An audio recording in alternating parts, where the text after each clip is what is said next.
Services provide చేయాలి అనే ఏకైక ఉద్దేశంతో $3 ట్రిలియన్ ప్లీజ్ సబ్మిషన్. ఇప్పుడు హైదరాబాద్ జిహెచ్ఎంసీలో ఫర్ ఎగ్జాంపుల్ మనం ఎక్కడికైనా వెళ్ళినా సేద తీరడానికి ఏదైనా మంచి స్పేస్ ఉంది, స్పాట్ ఉందంటే కనీసం ప్లేస్ లేని అంత ఇరుక్క అన్ని కూడా ఆక్యుపై అయిపోతున్నాయి, ప్లేసెస్ అస్సలు లేవు.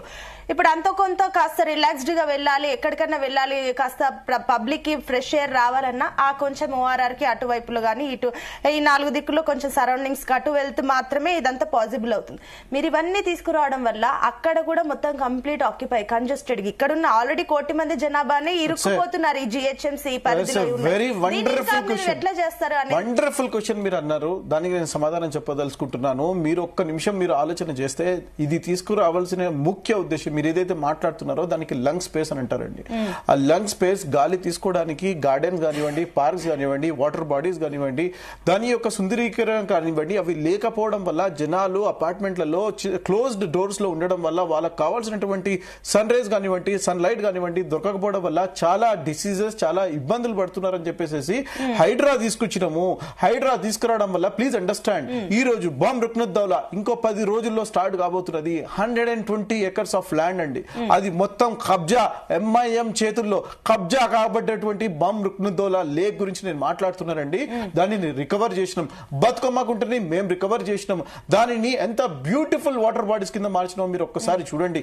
ఇటు పక్కన ఉన్నటువంటి మల్కం చెరువు ఆనాడు ఫినిక్స్ చేతికి ఇచ్చేసేసి బీఆర్ఎస్ గవర్నమెంట్ ఏ రకంగా చేసిందో అది ఈ రోజు ప్రజలకి యూజ్ అవుతుందండి. దాని గురించి మనం మాట్లాడాలి. నేను అనేది ఏంటంటే ఈ కుంటలు, ఈ లేక్స్ ఏదైతే వీళ్ళు కబ్జాలు చేసిండ్రో రాజకీయ నాయకులు పార్టీలకు అతీతంగా నేను మాట్లాడుతున్నానండి. దీనికి ఇది ప్రజలకి చెందినటువంటి ఒక ఆస్తులండి ఇవి. These are the people. అదే మీరు చెప్పింది పాయింట్. పార్టీలకు అతీతంగా మాట్లాడుకోవాలంటే కూడా కొంతమందికి ఆల్రెడీ నోటీసులు వెళ్తే, కొంతమందికి హాలిడేస్ ఉన్న రోజుకెళ్ళి మరీ మధ్యతరగతి గానీ రెంట్లు ఉన్న వాళ్ళ పరిస్థితి మరీ దయనీయంగా మార్చేసింది కాంగ్రెస్ గవర్నమెంట్. హైడ్రా గురించి మాట్లాడాలంటే వెళ్ళినప్పుడే అందరూ beautiful job. There are 2 sides of a coin అండి, మీరు అర్థం చేసుకోండి ప్లీజ్. భావి తరాల గురించి జిహెచ్ఎంసీలో అదే మీరు చెప్పింది ఆ పాయింట్ మేము యాక్సెప్ట్ చేస్తాం. నేను అడిగింది ఏంటి, what I mean to say is కొంతమందికి నోటిఫికేషన్లు ఇచ్చి చేస్తున్నారు, ఇంకొంతమందికి అసలు నోటీసులే ఉండదు. అసలు నోటీస్ లేకుండా వెళ్లి కూల్చేస్తారు, దట్టు హాలిడేస్ ఇలాంటివి వెళ్తారు. సర్లే మళ్ళీ ఇప్పుడు ఇదంతా మాట్లాడుతుంటే కూడా మళ్ళీ టాపిక్ చేంజ్ డైవర్ట్ అవుతుంది, మనం మళ్ళీ మాట్లాడదాం. విజయ్ గారు, సో ఇప్పుడు ఇదంతా విలీనం గురించి మాట్లాడుకోవాలంటే, సరే డెవలప్మెంట్ గురించి మాట్లాడాలంటే ప్రాపర్టీ ట్యాక్స్ పెరుగుతుంది. ఇందాక ఆయన మాట్లాడినట్లు ప్రాపర్టీ ట్యాక్స్ పెరుగుతుంది, లైసెన్స్ ఫీజులు పెరిగిపోతాయి, అండ్ ట్రేడ్ మార్కెట్ కూడా పెరిగిపోతుంది. ఈ లెక్కన ఏం చూసినా కూడా మొన్నటి వరకు ఇంకొకటి గ్రామ పంచాయతీల పరిధి వరకు ఉంటే కూడా ఇన్ కేసు ఎన్నికలు రావాలంటే కేంద్రం నుంచి నిధులు వచ్చేది, లైక్ ఫైనాన్స్ కమిషన్ నుంచి మొన్నటి వరకు 14th I think, so next 15th రావాల్సింది. సో ఇవన్నీ చేసే కేంద్రం నుంచి వచ్చే నిధులు పర్టికులర్ గా ఇది మన తెలంగాణ గవర్నమెంట్ మిస్ అయ్యే ఛాన్స్. ఆ గ్రామాల వరకు కానీ ఆ ఏవైతే మున్సిపాలిటీలు ఉన్నాయో వాటికి సంబంధించి కూడా ఇవి కాస్త స్కిప్ అయ్యే ఛాన్సెస్ కూడా ఉన్నాయి. కాబట్టి ఏ లెక్కన చూసినా ఇప్పుడు ఏదైతే కాంగ్రెస్ ప్రభుత్వం తీసుకున్న ఈ నిర్ణయం వాళ్ళకి ప్లస్సా మైనస్? కాంగ్రెస్ పార్టీ రాజకీయంగా వాళ్ళు ఇప్పుడు ప్లస్ అని అనుకునే చేసినటువంటి అంశం. మాకే ప్లస్ అవుతుంది, భవిష్యత్తులో ఎలక్షన్ పెడితే వాళ్ళకు అనుకూలంగా డివిజన్లు చేసుకోనేది కూడా వాళ్ళకు అనుకూలమైనటువంటి డివిజన్లు చేసుకుంటే లాభం పడుతుంది అనేది చేసుకున్నటువంటి అంశం. రాజకీయంగా అది చూస్తే మొత్తం ఓల్ రాజకీయం అసలు హైదరాబాద్ తెలంగాణకు ఉంటుందా లేదా అనేది అదొక ప్రశ్న. ఇప్పుడు ఇంకొకటి ఏంది, ల్యాండ్లకు సంబంధించిన ఒకవేళ డెవలప్మెంట్ ప్రజలందరికీ మంచి సౌకర్యాలు, ఆదాయం ప్రభుత్వానికి రావాలంటే ఇప్పుడు చెప్తున్నట్టు వాస్తవానికి నిన్ననే కోకాపేట ల్యాండ్ లో మీరు అన్నట్టు 170 కోట్ల వాల్యూ ఎకరం పలుకుతున్నటువంటిది. ఆ ఏరియాలో ఈ మధ్యలో ఏంది 20 ఎకరాలు 30 ఎకరాలు అమ్మితేనే దాదాపు 2,000 కోట్లు 3,000 కోట్ల వరకు ప్రభుత్వానికి ఆదాయం వచ్చినటువంటి అంశం. అట్లాంటి సిచ్యువేషన్ హైదరాబాద్ అంటే సేమ్ ఆ రేంజ్, ఒక 10 కోట్లు 20 కోట్లు అటు ఇటు ఉంటుంది ఎక్కడైనా ల్యాండ్. మీరు ఇప్పుడు కొత్తగా జిహెచ్ఎంసీ పరిధి చూసుకున్నట్లేదు. అట్లాంటిది ఇప్పుడు ఒక హిల్ట్ పాలసీ తీసుకొచ్చి దాదాపు 10,000 ఎకరాలు అంటే దాదాపు 5-6 లక్షల కోట్ల ఆస్తి ఉన్నటువంటి భూమిని మీరు ఏం చేస్తున్నారు, 5,000 కోట్ల ఆదాయం ప్రభుత్వానికి, దానివల్ల 5,000 కోట్ల ఆదాయం వచ్చే విధంగానే మొత్తం కట్టబెట్టి రియల్ ఎస్టేట్ వాళ్ళకి ఇస్తున్నారు. మరి అదే పని ఈ 10,000 ఎకరాలని ఈ 5 లక్షల కోట్ల 6 లక్షల కోట్ల ఆస్తిని ప్రభుత్వమే తీసుకొని ఇట్లా వేలం పెడితే దాదాపు 5-6 లక్షల కోట్ల ఆస్తి వస్తుంది. అసలు తెలంగాణకు అప్పులు ఉండవు, మొత్తం హైదరాబాద్ పూర్తి చేతిలో ఉంటది.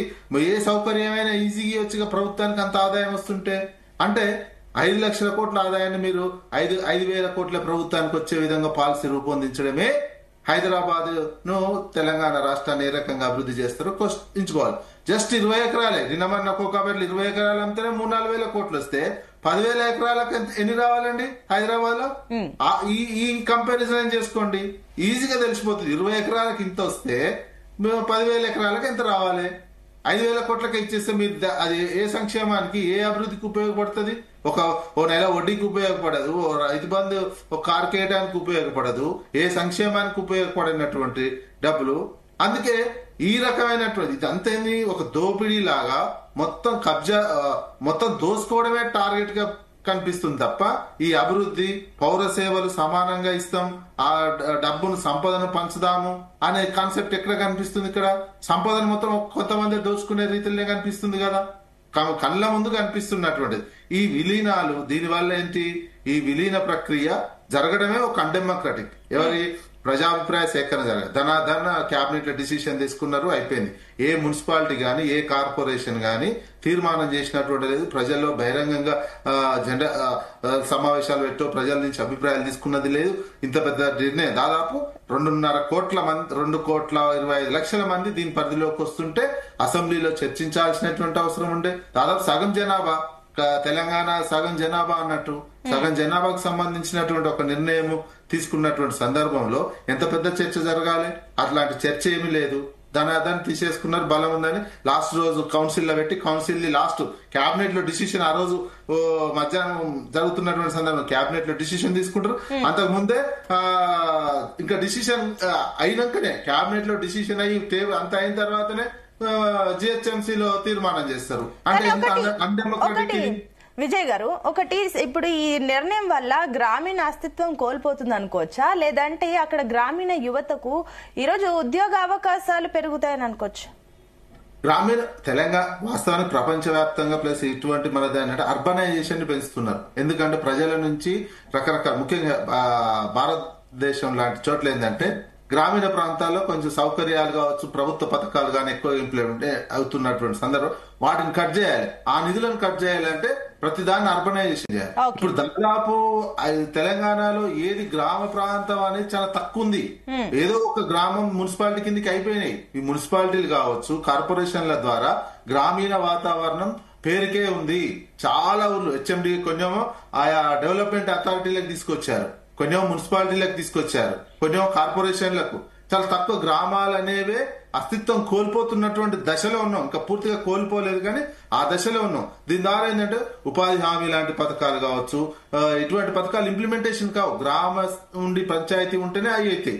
పంచాయతీలకు వచ్చే నిధులు వేరుంటాయి, మున్సిపాలిటీలకు సంబంధించి ఉంటాయి. అవన్నీ కట్ ప్లస్ ట్యాక్సులు పెరుగుతాయి. అర్బనైజేషన్ ద్వారా ఏంటంటే ప్రజలకు అందిస్తున్నటువంటి సేవలను తో పాటు పన్నులు ఎక్కువగా ప్రజల నుంచి పీడించడానికి అర్బనైజేషన్ ఎక్కువగా చేస్తున్నారు.